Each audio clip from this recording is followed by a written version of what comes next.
반갑습니다. 한국남자 종맨입니다. 지금 박지희 아나운서가 박원순 성폭력 피해자에 대한 2차 가해를 하는 발언을 해 논란이 되고 있습니다. 일단 박지희 아나운서가 누군지 모르시는 분들이 상당히 많을 거예요. TBS라고 서울시에서 운영하는 공영방송국이 있습니다. 여기에 이제 1년 기준으로 세금이 한 300억 정도가 들어간다고 하는데, 일단 표면상으로는 교통방송이에요. 그럼 교통에 관련된 내용들만 방송을 하냐? 이게 그렇지가 않습니다. 편성 프로그램을 보면은 김어준의 뉴스공장, 아닌 밤중에 주진우입니다. 이런 것들이 있고, 방송에서 하는 얘기들을 들어보면은 거의 이제 좌파 쪽 입장을 대변하는 그런 얘기들을 많이 해요. 섭외되는 사람들도 죄다 좌파 쪽에 있는 사람들입니다. 그리고 박지희 아나운서도 이런 TBS에 출연하고 있는 사람이니까 대충 어느 성향인지 짐작이 되시죠? 근데 이번에 박지희 아나운서가 이런 말을 했어요. 4년 동안 그러면 대체 뭐를 하다가 이제 와서 갑자기 김재련 변호사와 함께 세상에 나서게 된 건지 너무 궁금하네요. 자, 참고로 김재련 변호사는 이번 사건에서 피해자의 법률 대리인이라고 해요. 그리고 또 박지희 아나운서는 이런 말도 했습니다. 본인이 처음에 서울시장이라는 위치 때문에 신고하지 못했다고 얘기했다. 처음부터 신고를 해야 했다고 얘기를 하면서도 왜 그러면 그 당시에 신고하지 못했나? 저는 그것도 좀 묻고 싶다. 그러니까 지금 피해자에게 왜 당시에는 신고를 안 했냐고, 도대체 4년 동안 뭐 하다가 이제 와서 신고를 하는 거냐고, 이렇게 얘기를 하고 있습니다. 자, 그런데 4년 뒤에 신고를 하는 게 뭐 어때서요? 그 얘기를 들어보니까 피해자가 성추행 당했을 때 시청 내에서 도움을 많이 요청했다고 합니다. 근데 우리 시장님은 그럴 사람이 아니라면서 계속 묵살됐대요. 그리고 우리나라 미투의 원조는 서지현 검사님 아닙니까? 그 사건 이후로 무슨 미투만 터졌다 하면은 꼭 한마디씩 거들던 분이신데,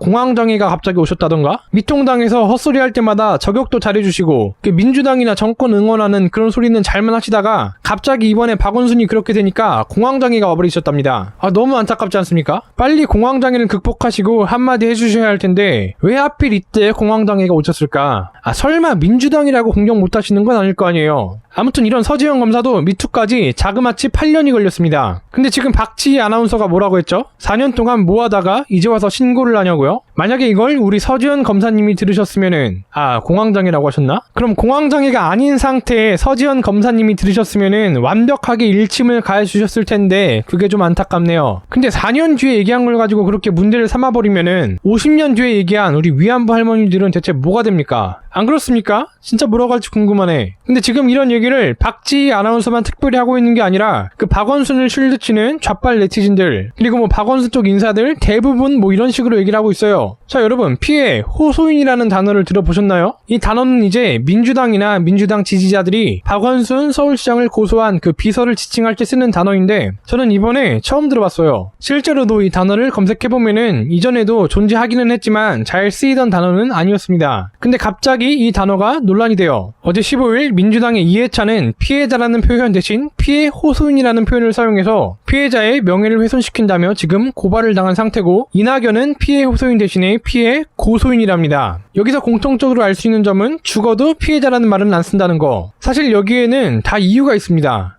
박원순도 민주당 소속 아니겠습니까? 근데 박원순도 그렇고 민주당도 그렇고 평소에 해오던 얘기들이 있잖아요. 피해자의 입장에서 판결을 내려야 한다느니 미투 피해자들을 응원한다는 그런 얘기들도 많이 했고, 또 피해자 중심으로 수사를 해야 한다, 이런 얘기들 많이 하지 않았습니까? 근데 그러던 와중에 이제 박원순 성추행 사건이 터진 거죠. 근데 지금 이 비서가 피해자라는 거를 인정해버리면은 박원순이 성추행 가해자가 돼버리니까 이게 민주당 입장이 좀 난처해지지 않겠습니까? 그래서 피해자 대신에 저런 애매한 표현들을 쓰는 거예요. 마치 피해를 당했다는 거는 저 사람의 일방적인 주장일 뿐인 거다 라는 뉘앙스가 느껴지지 않습니까? 그러니까 박원순을 성추행 피해자로 보지 말라는 거예요. 아니 근데 상식적으로 박원순이 진짜 당당했으면은 그런 선택을 했겠어요? 본인도 이게 수사가 되고 공개가 되면은 좆될 걸 아니까 그럴 바에야 차라리 극단적인 선택을 한 게 아닐까 싶은데, 아무튼 지금 민주당의 입장은 이런 거예요. 박원순의 전 비서는 피해자로 확정된 게 아니라 단지 피해를 받았다고 주장하는 것일 뿐이니까 법원에서 진실이 밝혀지기 전까지는 피해자가 아니다. 단지 피해 호소인일 뿐이다. 물론 이게 맞는 말일 수도 있어요. 처맞는 말. 만약에 이 사건이 단순 미투였으면은 피해 호소인이라는 말이 맞을 수도 있어요. 아니, 저는 그게 맞다고 생각을 해요. 근데 지금 이건 미투가 아닙니다. 증거를 다 모아다가 경찰이 성추행으로 고소한 사건이에요. 만약에 이걸 피해 호소인이라고 부를 거면은 세상의 모든 사건들에 대해서 판결이 나기 전에는 피해 호소인이라는 표현을 사용해야 돼요. 예를 들어서 누군가 죽는 사건이 일어났어도 이걸 피해자라고 부를 수 없다는 거예요. 죽은 사람이 뭐 피해를 호소할 수는 없으니까 피해 호소인이라고는 못해도 피해 추정인 이런 식으로 불러야 한다는 거죠. 다시 말하지만 지금 이 사건은 미투가 아닙니다. 피해자는 본인의 피해 사실을 입증하고 고소를 한 거예요. 당연히 피해 호소인 같은 애매한 단어로 부를 게 아니라 피해자라는 표현을 사용해야 맞는 거예요. 근데 지금 민주당은 그러질 않고 있죠. 이거 너무 속보이는 행동 아닙니까? 지금까지 모든 사건에 대해서 여태껏 피해자라는 말을 잘만 사용하다가 갑자기 이번에만 피해자가 아니래. 피해 호소인이래. 아니면은 저기